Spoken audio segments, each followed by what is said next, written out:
contar un testimonio corto. Hace aproximadamente muchos años atrás, yo estaba pasando un momento muy difícil.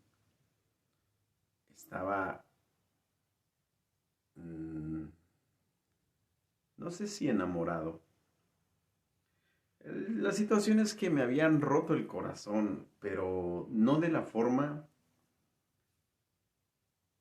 de amar, sino que me había acostumbrado a una persona, ¿verdad? A una muchacha. Y de pronto ella se tuvo que mudar a otro estado. Y, y eso me partió el corazón, me partió el alma. Y ahorita mientras estaba ensayando, me acordé de este canto. Son dos. Y me estoy aprendiendo unos cantos de esos porque son muy bonitos. Y ese canto dice: no digas que me amas como nadie me ha amado, ni digas que me quieres y que por mí tú mueres.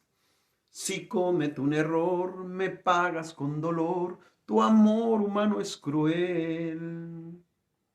Probé de boca en boca en esta vida loca, me hirieron tantos brazos y me aplaudió el fracaso. Entonces comprendí que mi más grande error, buscar en la mujer el verdadero amor. Ese amor tan soñado por los enamorados, tan solo lo da Cristo cuando Él te has entregado. Entrégate sin miedo, porque Él te amó primero, muriendo en un madero. No, no son tonterías, que del mana la vida, su clínica es el alma, doctor del alma herida.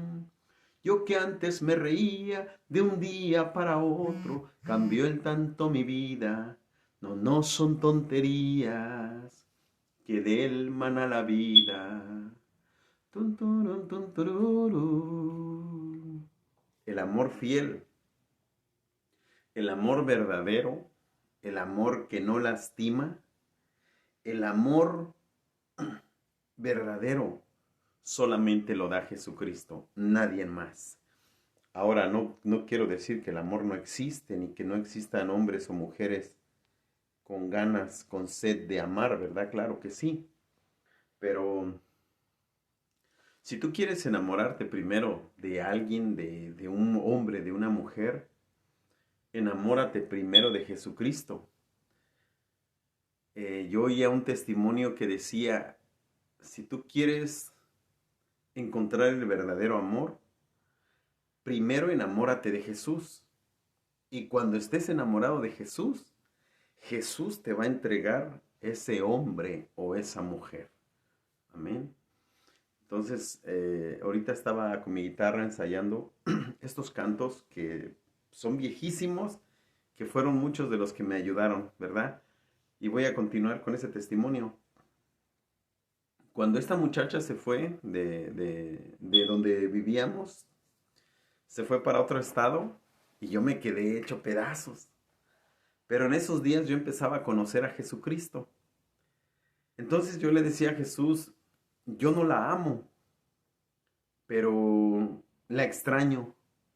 Me había acostumbrado a verla, me había acostumbrado a platicar con ella, a salir a caminar con ella, pero dentro de mí yo sabía que yo ya no la amaba porque era bien celosa, de esas mujeres celosas que dan miedo, ¿no?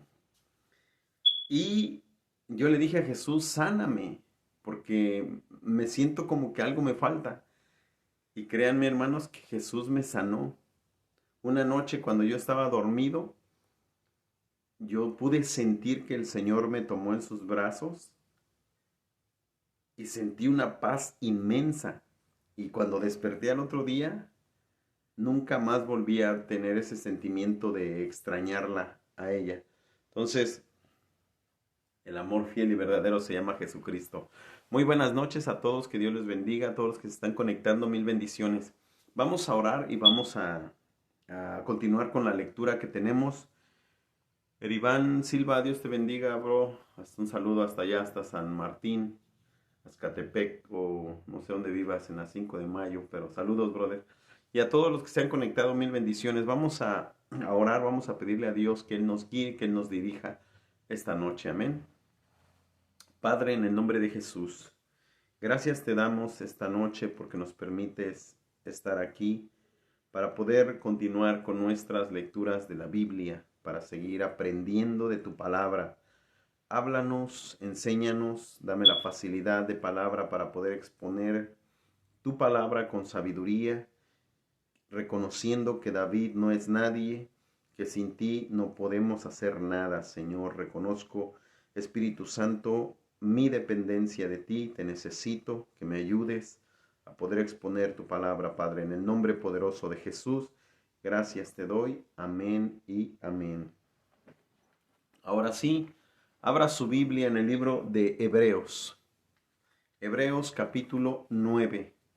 Quiero darles un aviso, vamos a estar leyendo la Biblia de lunes a viernes, ahora sí, hermano, sin falta, ¿verdad? Excepto que sucedan algunas cosas, ¿verdad? Pero ahora sí ya vamos a leer de lunes a viernes, porque estoy viendo que sábado y domingo casi no se conectan. Y bueno, a lo mejor ha sido parte de mi culpa, otra pues que muchos hermanos ya se fueron de la lectura. Pero muchos se ausentaron ya de las lecturas. Pero ahora voy a estar tratando de estar fijo de lunes a viernes. ¿Ok? Sábado y domingo pues no vamos a leer. De lunes a viernes nada más, de 9 a 10. Ok, Hebreos capítulo 9, versículo del 7 en adelante. Ayer leímos el 7, pero para recordar dónde nos quedamos vamos a leerlo. Dice así el verso 7. Pero en la segunda parte, solo el sumo sacerdote una vez al año, no sin sangre, la cual ofrece por sí mismo y por los pecados de ignorancia del pueblo. Pero en la segunda parte, ¿se acuerdan que ayer les decía que en el tabernáculo había un cuarto y luego seguía otro cuarto? Eran dos habitaciones, ¿verdad? El segundo y el primero. Aquí está hablando del segundo. Verso 8 dice, dando el Espíritu Santo a entender con esto que aún no se había manifestado el camino al lugar santísimo, entre tanto que la primera parte del tabernáculo estuviese en pie, lo cual es símbolo para el tiempo presente, según el cual se presentan ofrendas y sacrificios que no pueden hacer perfecto en cuanto a la conciencia al que practica ese culto, ya que consiste solo de comidas y bebidas y de diversas abulaciones y ordenanzas acerca de la carne impuestas hasta el tiempo de reformar las cosas. Pero estando ya presente Cristo, sumo sacerdote de los bienes venideros, por el más amplio y más perfecto tabernáculo, no hecho de manos, es decir, no de esta creación, y no por sangre de machos cabrios ni de becerros, sino por su propia sangre, entró una vez para siempre en el lugar santísimo, habiendo obtenido eterna redención. Porque si la sangre de los toros y de los machos cabrios y las cenizas de la becerra rociadas a los inmundos santifican para la purificación de la carne.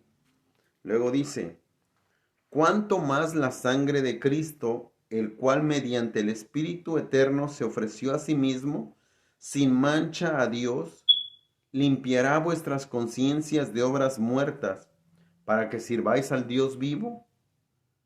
Así que por ese mediador de un nuevo pacto, para que interviniendo muerte para la remisión de las transgresiones que había debajo del primer pacto, los llamados reciban la promesa de la herencia eterna.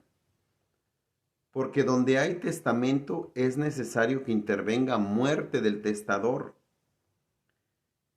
Porque el testamento con la muerte se confirma, pues no es válido entre tanto que el testador vive, de donde ni aun el primer pacto fue instituido sin sangre.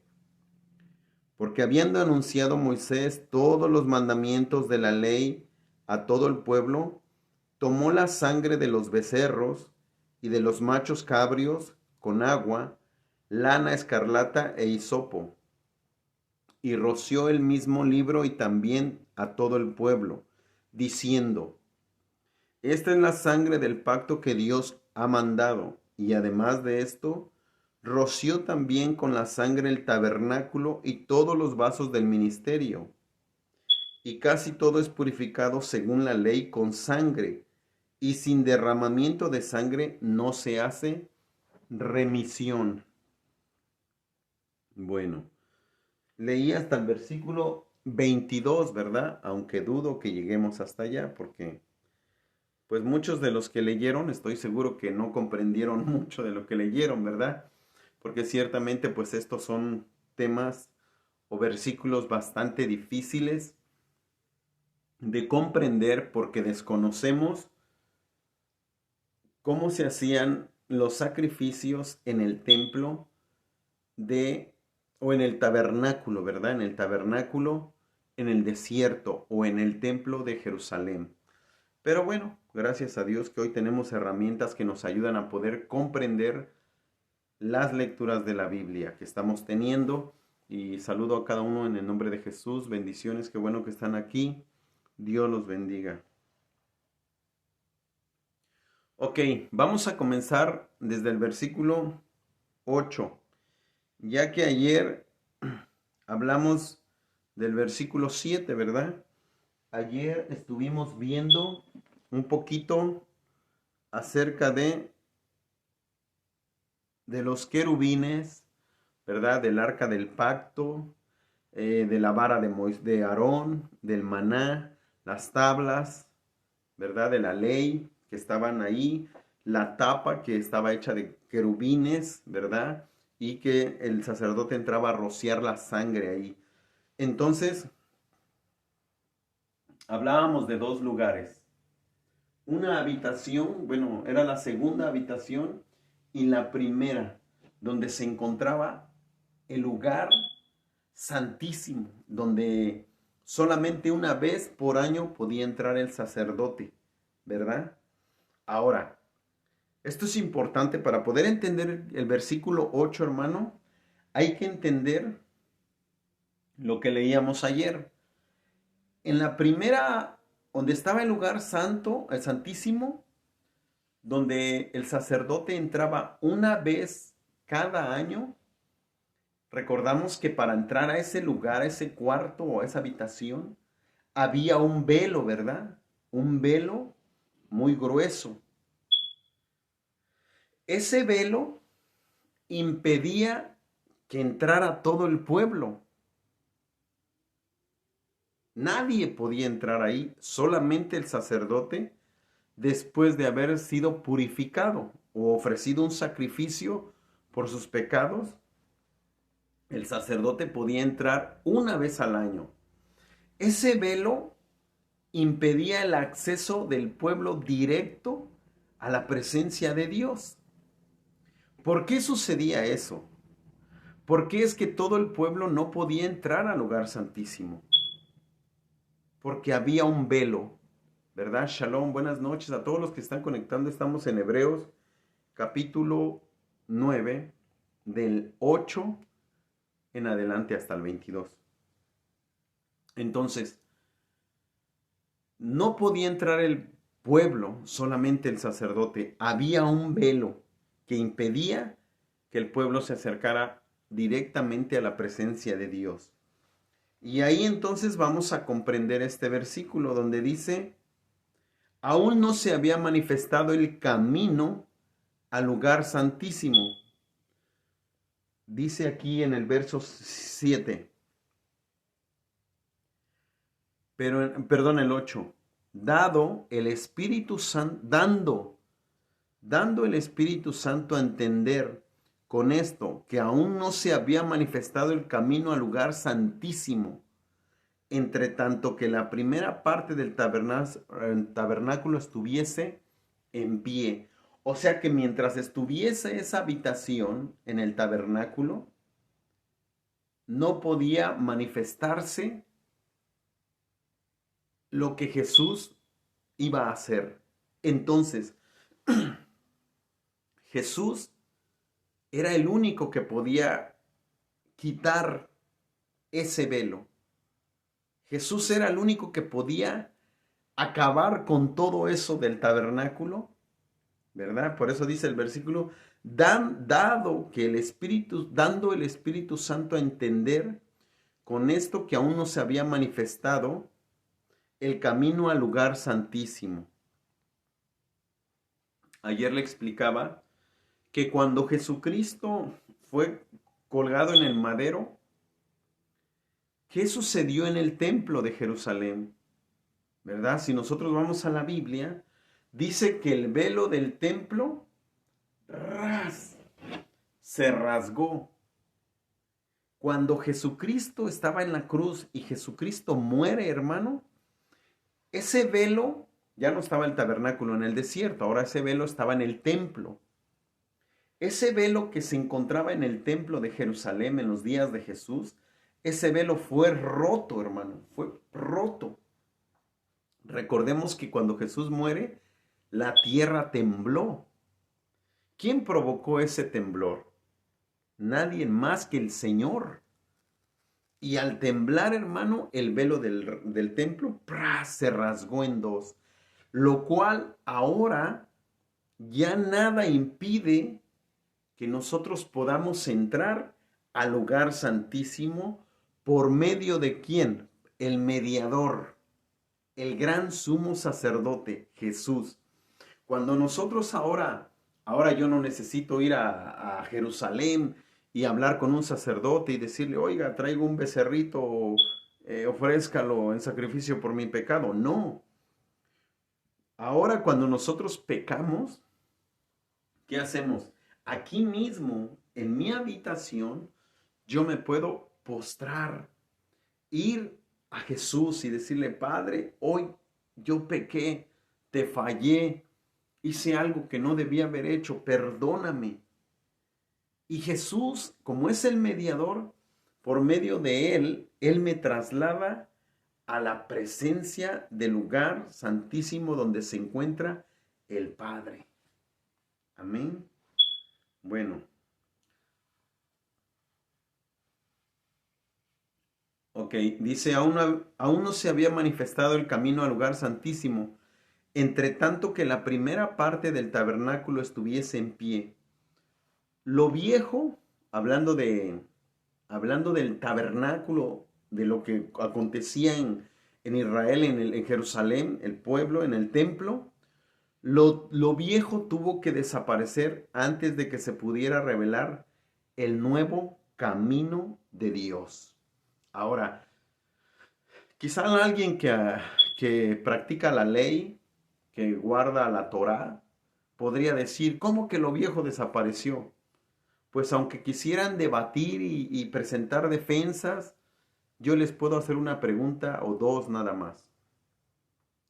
Si alguien guarda la ley y me dice, no, usted está enseñando mal, porque la ley no ha sido rota, yo le preguntaría, ¿dónde ofrecen sus sacrificios? ¿En cuál templo? No hay templo. Y no me pueden decir que lo construyeron en México, o en Estados Unidos, o en Rusia. No, no hay templo. O sea que lo viejo tuvo un fin. Han pasado casi 2000 años desde que el templo de Jerusalén fue destruido en el año 70 después de Cristo. No hay templo. ¿Dónde ofrecen sacrificios? ¿Quiénes han sido los sacerdotes desde que se destruyó el templo? No ha habido sacerdotes. Entonces lo viejo tuvo que desaparecer. El templo desapareció, el sacerdocio levítico desapareció y no hay sacrificios, desapareció lo viejo, antes que se pudiera revelar el nuevo camino de Dios. Amén. Lo cual es símbolo para el tiempo presente, dice. Ahora, aquello que era atrás, aquellos sacrificios desde los días de Aarón, era un simbolismo de lo que iba a suceder en el tiempo presente. ¿De cuál tiempo presente estamos hablando? ¿O de cuál tiempo presente estaba hablando el escritor del libro de Hebreos? Estaba hablando del tiempo presente de cuando Jesús llegó, lo que Jesús iba a establecer, el nuevo pacto, y a partir de ahí comenzaba un nuevo camino. Amén. Ok. Es la palabra, dice, lo cual es símbolo para el tiempo presente y hasta el día de hoy. Símbolo es la palabra griega, oiga lo que significa la palabra símbolo. Es la palabra griega antigua parábole. Suena como parábola, ¿verdad? Parábole. Esa es la palabra griega símbolo. El tabernáculo mismo y todo lo que el antiguo pacto presentaban sugerían verdades más profundas. Parábolas del nuevo pacto. Dice el versículo, no pueden hacer perfecto en cuanto a la conciencia al que practica ese culto. Mire, el servicio sacerdotal en el antiguo pacto, en el Antiguo Testamento como le llamamos, el servicio sacerdotal realizado bajo el antiguo pacto no podía hacer que los sacerdotes que ofrecían esos sacrificios fueran perfectos y limpios en cuanto a la conciencia. Mire, hermano, por más que los sacerdotes antiguos de la tribu de Leví, por más que ellos ofrecían sacrificios, ofrecían holocaustos, ni siquiera esos sacrificios los hacían a ellos limpios ni perfectos. Y luego dice en el versículo, en cuanto a la conciencia. O sea que siempre hubo algo que acusó o acusaba en su conciencia a todo hombre del pueblo de Israel que servía en el templo. Nunca pudieron ser limpios ni nunca pudieron ser perfectos. Es por eso que la Biblia nos enseña que los sacerdotes tenían que ofrecer primero sacrificio por ellos mismos y después por el pueblo. Ahora, eran tan imperfectos y no podían ser tan limpios que al entrar al lugar santísimo a ofrecer la expiación, la sangre, tenían que entrar amarrados.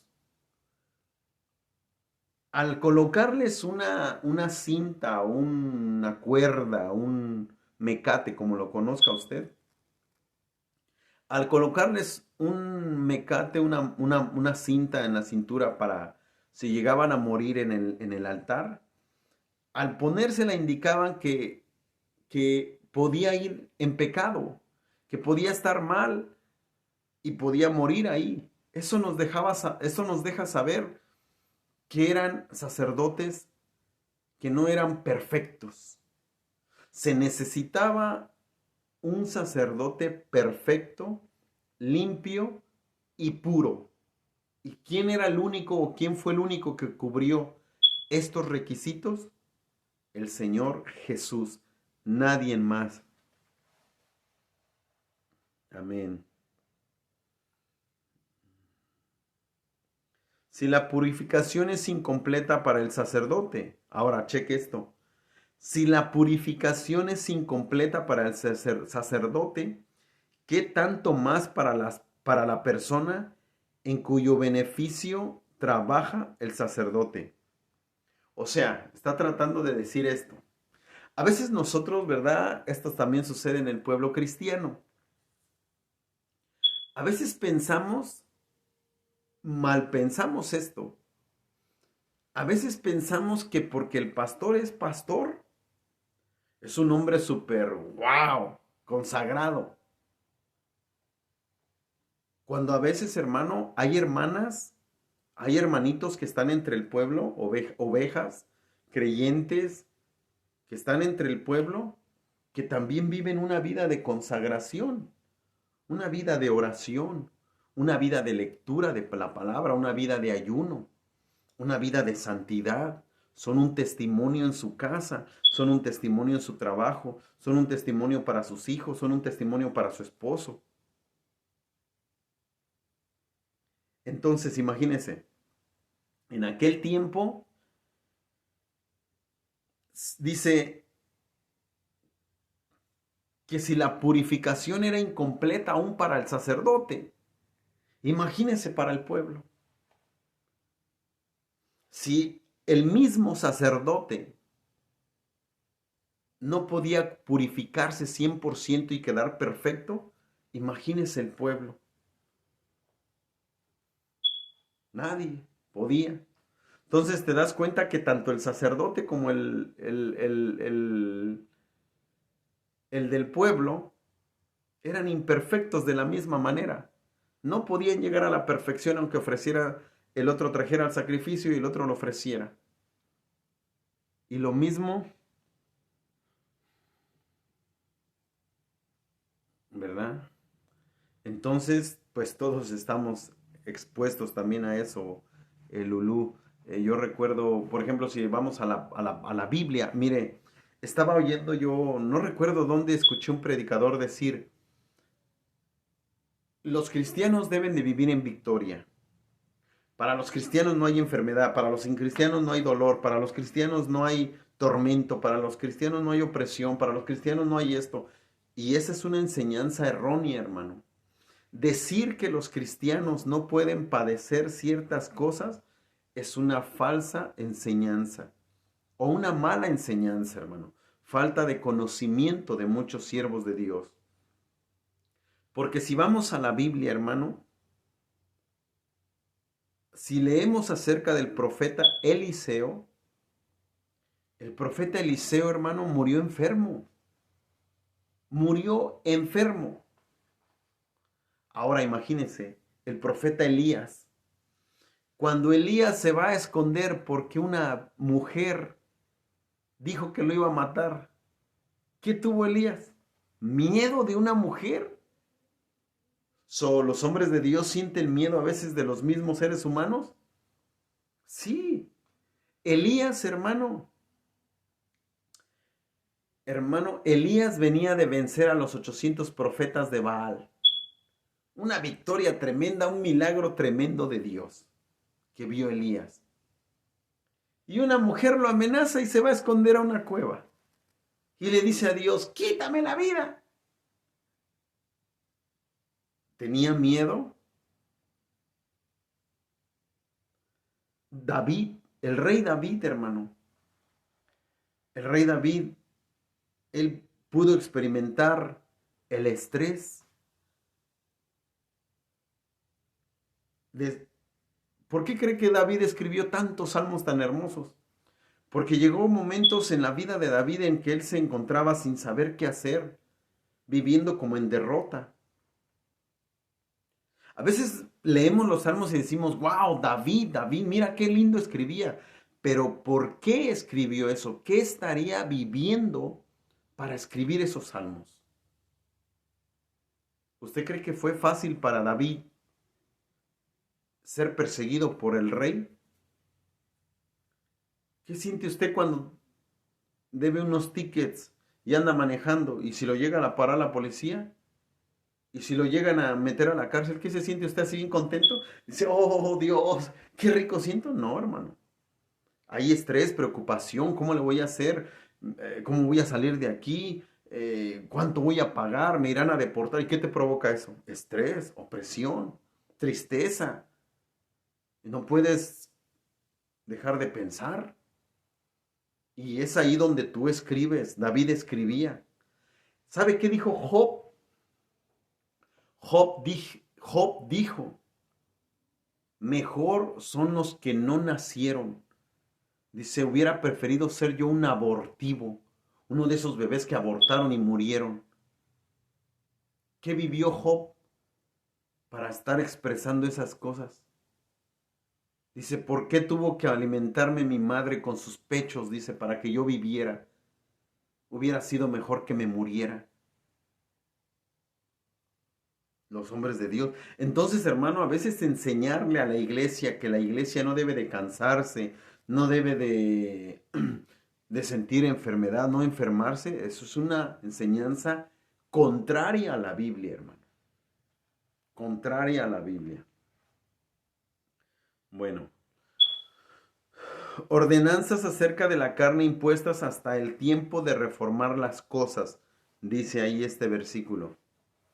Amén, así es, hermana. La debilidad del servicio sacerdotal bajo el antiguo pacto era su incapacidad para hacer frente a la necesidad de transformación interna en el hombre. En aquel servicio sacerdotal en el Antiguo Testamento, hermano, era un sacerdocio débil. Había una incapacidad para hacer frente a la necesidad de transformación interna en el hombre. Hermano, lo voy a comparar de esta manera para que me entienda. Cuando usted y yo éramos católicos, hacíamos muchas cosas, ¿verdad? Por ejemplo, ir a misa. Mi mamá, mi papá y nosotros los de la casa, los hijos, mi papá nos llevaba a misa. Mi mamá nos llevaba a misa. Y también teníamos que cumplir con la ceniza, ¿verdad? También tuvimos que cumplir con el bautismo, la confirmación, la comunión, ir a algunos que otro retiro. Pero yo le pregunto, es lo que está tratando de explicar aquí el comentarista acerca de este versículo, yo se lo estoy ampliando para que lo comprenda. Hacíamos muchas cosas, hacíamos obras, ¿verdad? Llegaba el año de la Semana Santa y que hay que ir a la crucifixión y ahí andábamos siguiendo al que la hacía de Jesús y ahí andábamos en todos los eventos de la iglesia que pasaban a bendecir las imágenes en la calle y ahí hacíamos esa obra de sacar las imágenes para que el sacerdote lo bendijera. Yo le pregunto, pero ¿qué de todas esas cosas que hacíamos cambió algo interiormente en nosotros? ¿El hacer esas obras le trajo a usted paz? ¿Le arrancó la amargura? ¿Eso le trajo el perdón de Dios? ¿Eso le quitó lo borracho, lo drogadicto, lo fumador, lo maldiciente, lo chismoso, lo chismosa, lo mentiroso, lo mentirosa? ¿Verdad que no? Lo mismo pasaba en el pueblo de Israel con aquel sacerdocio.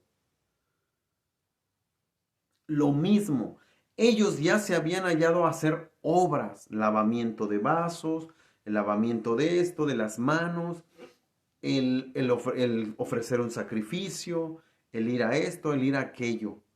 Pero interiormente, hermano, no estaban obteniendo cambios en su interior. Por eso dice ordenanzas acerca de la carne, impuestas hasta el tiempo de reformar las cosas. Tenían que reformar las cosas, Dios. Vamos al verso 11, ¿verdad? Creo que sí, vamos en el 11.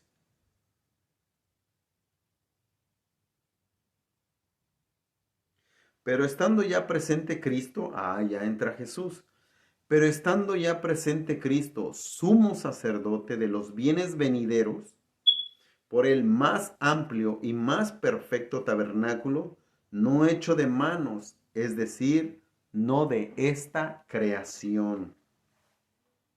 Por el más amplio y más perfecto tabernáculo no hecho de manos.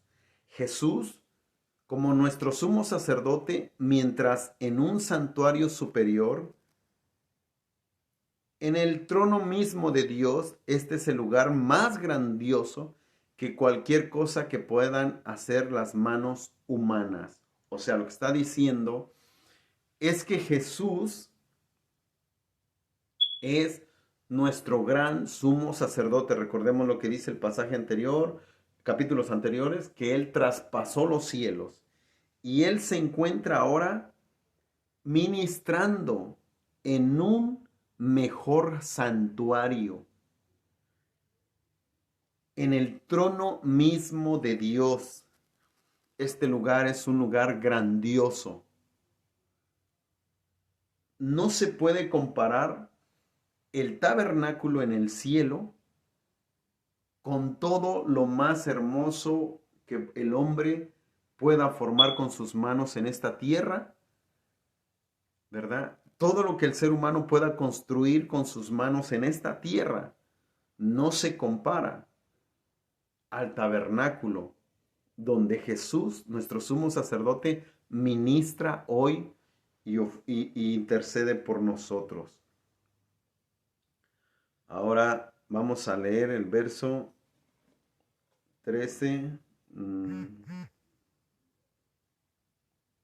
sí, del 12 al 15. Dice, y no por sangre de machos cabrios ni de becerros, sino por su propia sangre entró una vez para siempre en el lugar santísimo, habiendo obtenido eterna redención. Porque si la sangre de los toros y de los machos cabrios y las cenizas de la becerra rociadas a los inmundos santifican para la purificación de la carne, cuánto más la sangre de Cristo, en el cual mediante el Espíritu eterno se ofreció a sí mismo sin mancha a Dios, limpiará vuestras conciencias de obras muertas para que sirváis al Dios vivo. Así que por eso es mediador de un nuevo pacto, para que interviniendo muerte para la remisión de las transgresiones que había bajo el primer pacto, los llamados reciban la promesa de la herencia eterna. Entonces, si aquí en la tierra, hermano, cuando existía el sacerdocio, el templo o el tabernáculo, si ahí, hermano, el sacrificio de animales era suficiente para cubrir temporalmente el pecado, pero solo un sacrificio perfecto podía obtener eterna redención. O sea que los sacerdotes llegaban y ofrecían sacrificios de animales y era suficiente para perdón de los pecados, pero era temporalmente, por un tiempo. Y sí, si alguien pecaba y llevaba su animalito y lo sacrificaba y bueno, sacrificaba su animal y era perdonado. Pero era perdonado temporalmente. 2 puntos. Temporalmente, ¿por qué? Para empezar, este que pecó y ofreció un sacrificio no era transformado por dentro. Él reconocía que había pecado y llevaba al animalito para ser sacrificado. Reconocía que había pecado, pero el ofrecer ese sacrificio no cambiaba su alma. Entonces quiere decir que ese sacrificio era nada más por un tiempo hasta que él nuevamente volvía a pecar. Y tenía que volver a ir a llevar otro animalito para ser sacrificado y otra vez ser perdonado. Entonces el pecado era temporal. Más ahora en Cristo Jesús, hermano, dice la Biblia, el que mataba, ya no mate. El que robaba, ya no robe. Ahora Cristo, hermano, ha entrado a nuestro corazón. Mas a todos los que le recibieron, a los que creen en su nombre, les dio la potestad de ser hechos hijos de Dios. Ahora ya no estamos en la carne, ya no hacemos obras en la carne. Hoy Jesús, como les decía días antes, empieza a transformarnos de adentro hacia afuera. Entonces es por eso que ahora podemos decir, wow, yo antes era un grosero, hoy ya no hablo malas palabras. Antes era yo un adúltero, hoy ya no cometo adulterio. Antes era yo un ladrón, hoy ya no robo. ¿Por qué? Porque Cristo habiendo ofrecido una sola vez un solo sacrificio por nuestros pecados, se ha sentado a la diestra del Padre. Y cuando nosotros le damos lugar a Jesús para que more en nuestro corazón, Él transforma el corazón del ser humano. Algo que no sucedía en el antiguo sacerdocio. Amén. Bueno, el sacrificio de Jesús fue superior en que era perfecto. Los sacerdotes de la tribu de Leví no podían alcanzar la perfección, pero el sacrificio de Jesús fue superior, era perfecto, voluntario, racional. ¿Y por qué Jesús llegó a la cruz? ¿Qué llevó a Jesús a la cruz? En que su sacrificio Él lo hizo por amor a ti y por amor a mí. Por eso hizo su sacrificio Jesús. Dice, por su propia sangre entró una vez para siempre en un lugar santísimo. El sacerdote entraba al lugar santísimo una sola vez al año. Jesucristo entró al lugar santísimo allá en el cielo, al tabernáculo celestial, entró una sola vez para siempre. Él no tiene que entrar cada año, Él vive en el lugar santísimo. Amén. En el tabernáculo el sacrificio se hacía fuera del velo, en el altar, pero la sangre expiatoria fue llevada al lugar santísimo, que representaba el trono de Dios.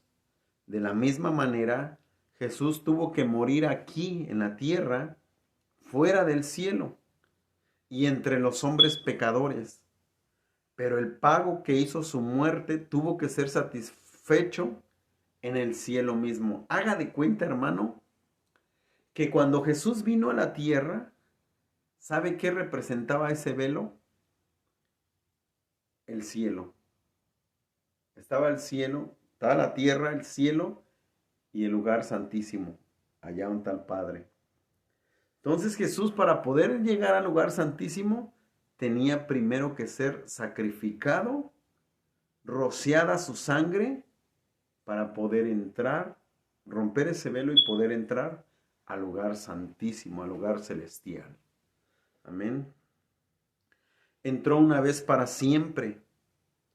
El sumo sacerdote entraba una vez al año, atravesaba el velo, dejando caer detrás de él cuando se iba, la barrera siempre permanecía.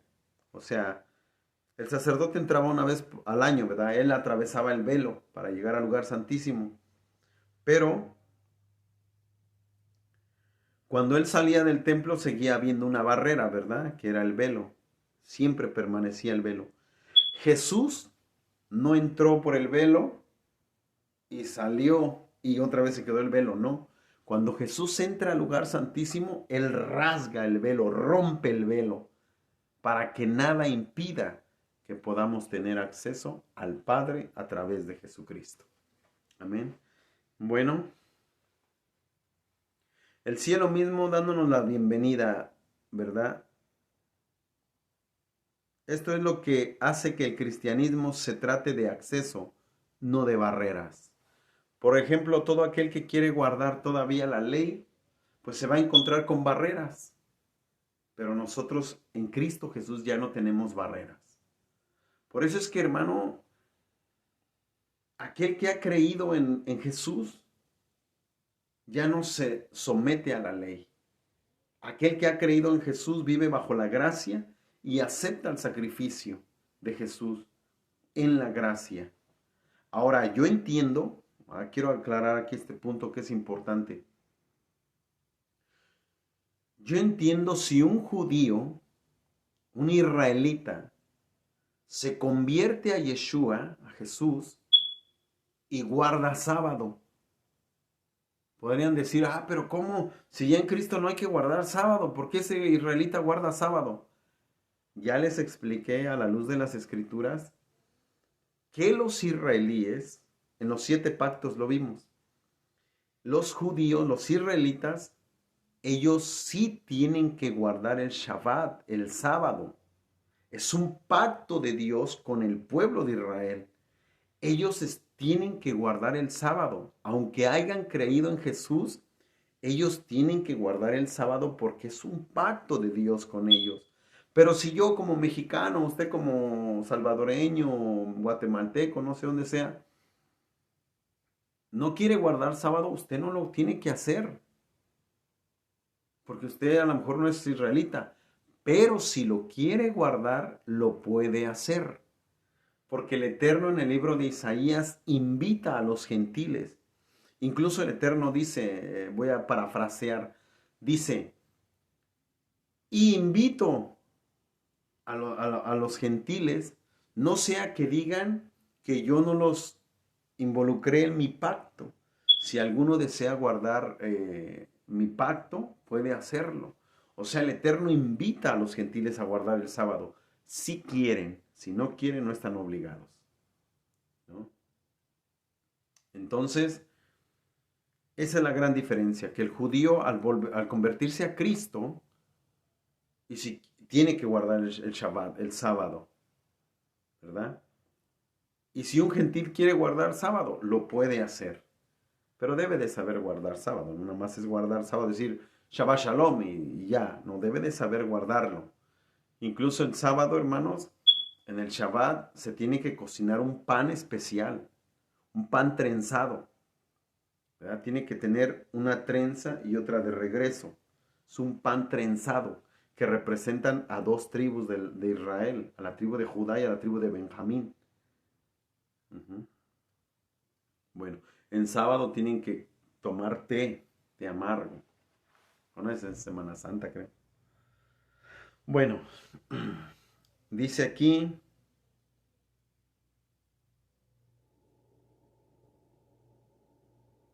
ok, por su propia sangre. En las escrituras la sangre siempre incluye los dos pensamientos de una muerte sufrida y una vida ofrecida. El Señor Jesucristo no vino a la tierra para hacer una reconciliación por la santidad de su vida. No, Jesucristo no vino a hacerse santo a la tierra o por la seriedad de una enseñanza, sino por su muerte, ¿verdad? Déjenlo leo para que me entienda bien. El Señor Jesucristo no vino a la tierra para hacer una reconciliación por la santidad de su vida o por la seriedad de su enseñanza, sino por su muerte. Amén. Entonces Jesús no vino a santificarse a la tierra, él ya era santo. Tampoco vino a reconciliarse aquí para con Dios a la tierra, no. Él estaba en paz en el cielo. Él no vino aquí a hacer una reconciliación para entrar al cielo, no. El Señor Jesús no se presentó ante Dios, no presentó ante Dios los sufrimientos de otros o los méritos de los demás, sino su propia vida y su muerte. Jesús no vino a presentar a otro, ¿verdad?, que haya sufrido. No, Jesucristo no vino a hacer méritos de los demás. Jesucristo vino a ofrecer su propia vida y dio su vida, ofreció su vida para la muerte, para el derramamiento de la sangre. Dice este versículo que leímos, estamos en Hebreos 9 del 8 en adelante. Porque si la sangre de los toros y de los machos cabrios santifican para la purificación de la carne, ¿cuánto más la sangre de Cristo? Si la sangre de los animales sirvió, hermanos, en aquel tiempo, en el Antiguo Testamento, ¿cuánto más la sangre de Cristo? Por eso, hermano, es que Pablo nos hace una dura advertencia, ¿verdad? Y dice que muchas veces hay quienes pisotean la sangre de Cristo y la tienen por inmunda. Imagínense, hermano, si la sangre de un animal sirvió en el Antiguo Testamento para el perdón de los pecados del pueblo, ahora, hermano, ya no se sacrifican animales. Hubo un sacrificio, el sacrificio de Jesús. Su sangre fue derramada en la cruz del Calvario. Pero cuando tú y yo decidimos seguir viviendo una vida de pecado, dice la Biblia que nosotros es como si tuviéramos la sangre de Jesús por inmunda, por algo asqueroso, maloliente. Cuando nosotros persistimos en vivir una vida desagradable a Dios, haga de cuenta que usted está pisoteando la sangre de Jesucristo. Ahora yo le pregunto, ¿qué cree? ¿Cuál cree que vayan a ser las consecuencias de alguien que ya conociendo la palabra de Dios continúa en pecado? Estoy viendo una serie y se la recomiendo, es una serie hermosísima, es la serie de El Rey David. Y esta tarde estaba yo viendo el capítulo donde David pecó.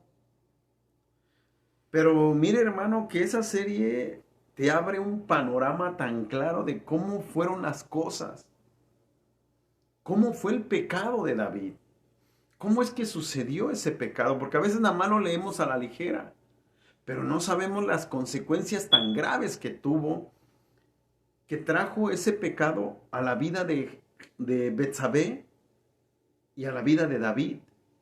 ¿Cómo es que Betsabé, hermano, quizás pudo haber sido apedreada por haber cometido adulterio con David?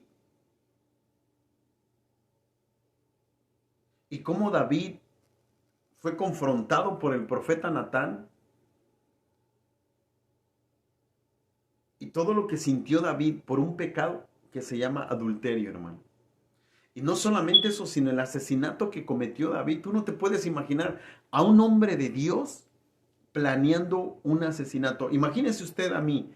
Usted me ve aquí tras cámara y me ve predicándole la palabra. Y a lo mejor puede decir, ay, el hermano David, siempre esforzándose a leer la Biblia conmigo, con nosotros. Y quizás a lo mejor usted puede tener un concepto bueno de mí, a lo mejor decir cosas buenas. Pero imagínense que yo apago la cámara y me pongo a pensar y digo, entonces, ¿cómo le voy a hacer para matar a este señor? Y al otro día yo aparezco aquí en cámara y le hablo de Jesucristo, pero yo sigo planeando la muerte de una persona. Pero usted no lo sabe. Y de repente yo ejecuto ese asesinato. Y alguien de la iglesia me ve, se entera que fui yo. Y se empieza a regar entre todos ustedes que yo, David, maté a una persona. ¿Y cómo se entera? A lo mejor porque salgo en la noticia, en el periódico, se sabe que estoy preso. ¿Y por qué está preso? Es que mató a una persona. ¿Qué pensaría usted de mí si se entera mañana que yo maté a una persona? A ver, ¿qué pensaría usted de mí? Imagínese todo lo que tenían, el concepto que tuvieron de David, ese hombre conforme al corazón de Dios, que mató a uno de sus soldados más fieles, que prefirió dormir a la intemperie a la puerta de la casa del rey que irse a dormir con su esposa, ir a comer. Un hombre, Urías, era un soldado fiel a David, y David lo mandó matar para quedarse con su esposa, porque su esposa estaba embarazada. David la embarazó y para que su esposo no se enterara lo manda a matar.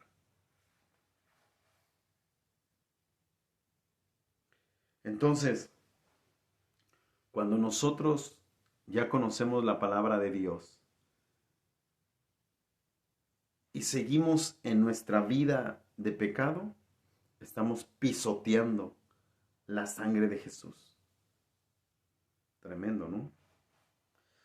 Si estos sacrificios imperfectos fueron considerados como suficientes por Israel, entonces deberían considerar mucho más la suficiencia suprema del sacrificio perfecto de Jesucristo. Imagínense, hermano, Israel se conformó con estos sacrificios y para él eran suficientes. Pero nosotros, hermano, no ofrecemos animales. El sacrificio perfecto para nosotros fue Jesús. Un sacrificio supremo, suficiente, perfecto. Entonces yo creo que tenemos que valorar. Por eso, hermano, siempre que tenga usted la oportunidad, cuando usted se recueste, medite, piense en lo que Jesús ha hecho por usted. Y pregúntese, ¿vale la pena continuar con este pecado? ¿Vale la pena que yo le siga dando más lugar o preferencia a otras cosas que a mi búsqueda de Dios? ¿Vale la pena? ¿Cuánto tiempo, decía una foto que yo vi hace rato? Dice, ¿vale la pena pasar tantas horas en las redes sociales y a veces en todo el día no abrir la Biblia? ¿Vale la pena?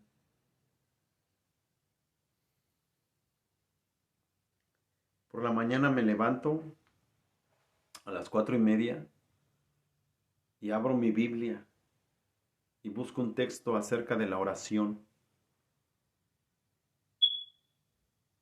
Y luego me pongo a orar.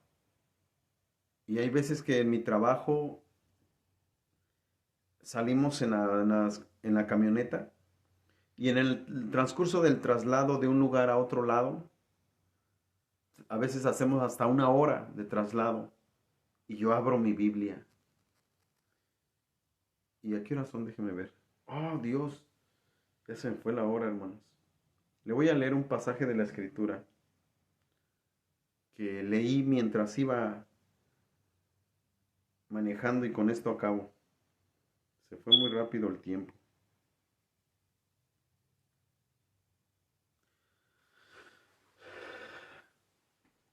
Tiene usted que enamorarse, hermano, de la palabra de Dios. Salmo 42. Déjeme ver si es ese, sí.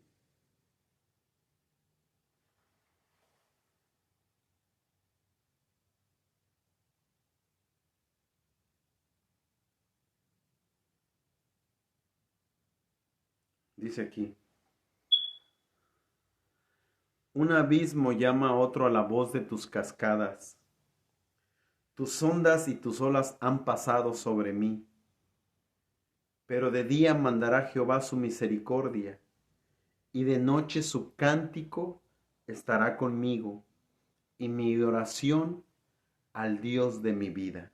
Esto lo dijo David, el rey David.